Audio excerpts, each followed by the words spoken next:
মহিলা নবী কেন নাই? এই প্রশ্ন যিনি করেছেন তার কাছে আমার প্রশ্ন, আপনার মায়ের গর্ভে আপনি কেন এসেছেন? আপনার বাবার গর্ভে কেন আসেন নাই? আপনার ভাই বোন 4 জন 5 জন 6 জন যে কজনই আছে, এই ভাই বোনের সবাই মায়ের গর্ভে কেন আসছেন? 2 জন মায়ের গর্ভে আসলে 2 জন বাবার গর্ভে আসতেন, এটা কেন নাই? এটার উত্তর দেন। আপনি নিশ্চয়ই বলবেন যে না, এটা তো বাবার গর্ভে আসার মতো না, এটা তো হয় না। মায়ের গর্ভে সন্তান আসে, বাবা লালন পালন করে, উপার্জন করে খাওয়ায়, বাকিটা মা দেখে। তো আল্লাহ রাব্বুল আলামিন পুরুষদের জন্য কিছু ডিউটি দিয়েছেন, মহিলাদের জন্য কিছু ডিউটি দিয়েছেন। আল্লাহ পুরুষদেরকে সৃষ্টি করেছেন কিছু ডিউটির জন্য উপযোগী করে, মহিলাদেরকে সৃষ্টি করেছেন কিছু ডিউটির জন্য উপযোগী করে। এখন যদি আপনি মহিলা থেকে পুরুষেরটা, পুরুষের থেকে মহিলারটা আশা করেন, তাহলে সেটা হবে বোকামি। প্রত্যেককে আল্লাহ তাআলা যার যার ডিউটি, যার যার কর্তব্য পালনের উপযোগিতা দিয়ে তাকে তৈরি করেছেন। দেখুন, আল্লাহ তাআলা মায়ের গর্ভে সন্তান দেন। গর্ভের ধারণের এই যে সময়টা, মায়েদের যে কষ্টের সময়টা 10 মাস, এই সময়টা কি বাহিরে রাস্তাঘাটে মুভমেন্ট, অফিস আদালত, ব্যবসা বাণিজ্য, মাটি কাটা, বাহিরে কাজ করা, এই কাজগুলো গর্ভাবস্থায় উপযোগী, না বাসায় রেস্ট করাটা বেশি উপযোগী? ওকে, সন্তান জন্মের পর 2 বছর পর্যন্ত সন্তানের রিজিকের ব্যবস্থা, সন্তানের সবচেয়ে পৃথিবীতে সবচেয়ে উপকারী খাবার দুগ্ধপোষ্য শিশুর মায়ের বুকের দুধ। এর চাইতে উত্তম বা এর সমকক্ষ কোনো খাবার পৃথিবীতে আল্লাহ আর রাখেন নাই। এই খাবার দিয়েছেন আল্লাহ তাআলা মায়ের বক্ষে। তাহলে 2 বছর ধরে সন্তানকে দুধ পান করাইতে হবে, সেটা তো সকাল দুপুর রাত 3 বেলা, নাকি? 3 বেলা না খাওয়াইতে হয় সন্তানকে? কত বেলা খাওয়াইতে হয়? অগণিত বেলা। সকাল থেকে রাত পর্যন্ত কতবার খাওয়াইতে হয় তার কোনো ঠিক ঠিকানা। ওর যখন ক্ষুধা লাগবে তখন সে কেঁদে উঠবে। সেটা হতে পারে রাত 2টা, হতে পারে সকাল 10টা। ঠিক না ভাই? ঠিক। তাহলে সারাদিন রাতে যে কোনো সময় সন্তানকে দুধ খাওয়াতে হবে। এটার জন্য উপযোগী কি অফিসের চেয়ার নাকি বাসা বাড়ি? আল্লাহ তাআলা নারীর বডি স্ট্রাকচারের মধ্যে যেসব জিনিসগুলো দিয়ে দিয়েছেন, সেখানেই কিন্তু ইন্ডিকেশন আছে যে তার কর্মস্থল কোথায় হবে, তিনি তার ডিউটিটা কোত্থেকে পালন করবেন। এখন আপনি যদি তাকে ওই জায়গা থেকে বের করে ভিন্ন জায়গায় তার ডিউটিটা সেট করার চেষ্টা করেন, তখন পৃথিবী, তার সিস্টেম মুখ থুবড়ে পড়ে যাবে। আজকে পৃথিবীর উন্নত দেশগুলোর মুখ থুবড়ে পড়ে গেছে। সেগুলোতে সন্তান জন্মের হার কমতে কমতে এমন কমছে যে সেখানে এখন প্রণোদনা দিয়ে, টাকা পয়সা দিয়ে সন্তান জন্মের হারকে স্বাভাবিক করার কোনো পথ তারা খুঁজে পাচ্ছে না। কারণ ওই যে আল্লাহর সিস্টেমকে পরিবর্তন করে ফেলেছে, এখন তার কুফল ভোগ করতেছে। সন্তান জন্ম দেওয়ার প্রবণতা মানুষ হারাই ফেলছে। এখন টাকা পয়সা দিয়া, লক্ষ লক্ষ কোটি কোটি টাকা, million million billion billion budget দিয়াও মানুষের মধ্যে সন্তান জন্মের সেই স্বভাবজাত প্রবণতা আর ফেরাতে পারছে না। প্রত্যেকটা দেশ সাফার করছে, প্রত্যেকটা দেশ। আপনি উন্নত দেশগুলো যদি অ্যানালাইসিস করেন, দেখবেন প্রায় প্রত্যেকটা দেশ সন্তান জন্ম দিয়েছেন, সরকার আপনাকে টাকা দিবে। একটা হয়েছে দিবে, 2টা হয়েছে আরো বেশি দিবে, 3টা হলে আরো বেশি দিবে, তারপর সন্তান হচ্ছে না। বাহির থেকে রিফিউজিদেরকে এনে দেশ চালাইতে হচ্ছে, কারণ নিজের দেশের বাচ্চা সেভাবে জন্ম নিচ্ছে না। ভাইরা আমার, গরিব দেশগুলো থেকে শ্রমিক হিসাবে মানুষকে এনে বা ছাত্র হিসাবে ভিসা দিয়ে নিয়ে তারপরে তাদেরকে মাইগ্রেট করে নিজের দেশে নাগরিকত্ব দিতে হচ্ছে, কারণ দেশ চালানোর জন্য নিজের দেশে সেরকম লোক তৈরি হচ্ছে না। আল্লাহর সিস্টেমকে পরিবর্তন করতে গিয়ে পৃথিবী বহুবিধ চ্যালেঞ্জের মুখোমুখি হয়েছে, আরো হবে। বিধায় কেন আল্লাহ তাআলা পুরুষদেরকে নবী বানিয়েছেন? নবীদের কাজটা বাহিরে না ভেতরে? শুধু কি বাহিরে? তাদের কাজটা চ্যালেঞ্জিং, মহা চ্যালেঞ্জিং, তাই না? কোথাও শত্রুর সাথে লড়াই করতে হবে, কোথাও তাকে যুদ্ধ সংগ্রাম করতে হবে, কোথাও বাধার মুখোমুখি হইতে হবে, কোথাও জুলুমের শিকার হইতে হবে, কোথাও ফিজিক্যাল অ্যাটাকের শিকার হইতে হবে। এগুলো কি একজন নারীর জন্য সহ্য করাটা খুব বেশি উপযোগী?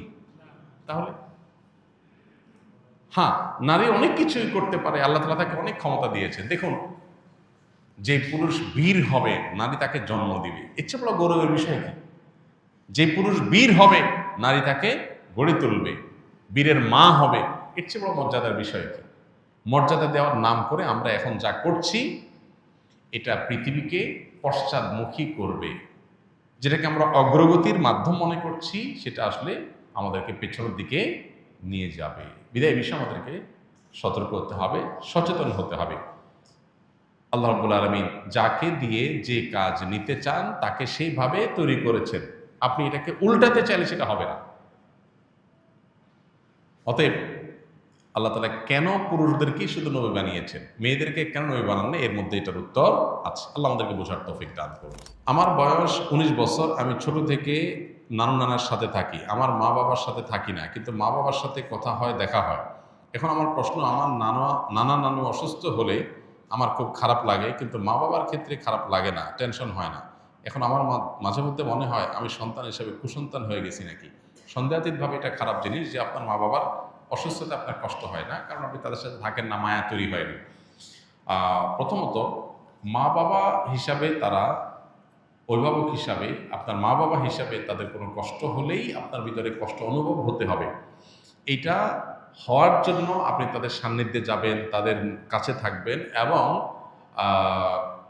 আপনার এই কাউন্সিলিংটা দরকার যে মা বাবা আপনার জন্মদাতা, নানা নানু নন, অতএব দুনিয়াতে আসছেন তাদের উসিলায়, তাদের মাধ্যমে, নাহলে দুনিয়ার আলোই দেখতেন না। বিধায় তাদের প্রতি আপনার কর্তব্য আছে, সেই কর্তব্যটা আপনাকে পালন করতে হবে। এটার জন্য প্রয়োজনে তাদের সাথে থাকবেন, তাদেরকে ধারণ করবেন, বোঝার চেষ্টা করবেন, তাদের অবদানটাকে অনুভব করার চেষ্টা করবেন, তাহলে ইনশাআল্লাহ এই দায়িত্ববোধটা জাগ্রত হবে। আমরা অনেকেই আছে যে মা বাবার কাছ থেকে দূরে কোনো কারণে পারিবারিক নানান কলহ ইত্যাদি হয়, ছোটবেলা থেকে আর দূরে থাকতে থাকতে মা বাবার প্রতি সে রেসপন্সিবিলিটি তৈরি হয় না। মানুষ হিসাবে আমি দুনিয়াতে আসছি কার মাধ্যমে? তার কথা স্মরণ হওয়া, তার সুখে দুঃখে তার শুভাকাঙ্ক্ষী হওয়া এবং তাদের কল্যাণ কামনা করা, এটা আমাদের একেবারেই সৃষ্টিগতভাবে আমাদের মধ্যে চলে আসা উচিত। এবং এটা না আসলে প্রয়োজনে কাউন্সিলিং এবং মোটিভেশন নেওয়া দরকার। মানুষ জাতিকে কি আল্লাহ নিজ হাতে তৈরি করেছেন? যদি করেও থাকেন তাহলে একজন মানুষকে তৈরি করতে কত সময় লেগেছে? কেননা একজন বক্তা দাবি করেছে ওনার তরিকার আরেক বক্তাকে তৈরি করতে নাকি আল্লাহ 30 বছর সময় লেগেছে। নাউযুবিল্লাহ। ইন্নামা আরাদা শাইআন আইয়াকুলা লাহু কুন ফায়াকুন।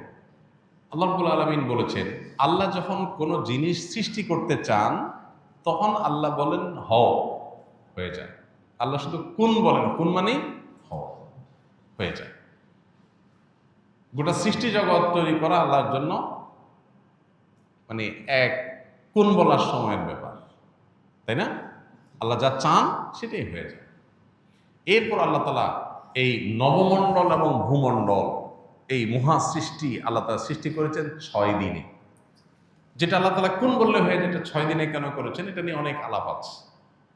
আল্লাহ তাআলা আগে একটা সৃষ্টি করেছেন, পরে একটা সৃষ্টি করেছেন। এখানে মানুষকে কাজের ধারাবাহিকতা, প্রত্যেকটা কাজ করার ক্ষেত্রে একটা সিস্টেমিক্যাল ওয়ে অবলম্বন করা, একটা ধারাবাহিকতা মেনটেন করা, কোনটা আগে কোনটা পরে, সে শৃঙ্খলা রক্ষা করে কাজ করা, এটার শিক্ষা দেওয়ার জন্য আল্লাহ তাআলা এই সময় নিয়েছেন। কিন্তু আল্লাহ তাআলা সময়ের প্রয়োজন নেই। যেখানে কোরআনে আল্লাহ তাআলা বলেছেন যে এই মহাসৃষ্টি নবমণ্ডল ভূমণ্ডল সৃষ্টি করেছেন আল্লাহ তাআলা 6 দিনে, সেখানে এক বক্তা সৃষ্টি করছে আল্লাহ 30 বছর লাগছে। আল্লাহর শানে এ ধরনের কথা বলা ঈমান যাওয়ার মতো বেয়াদবি, ভয়ঙ্কর কথা।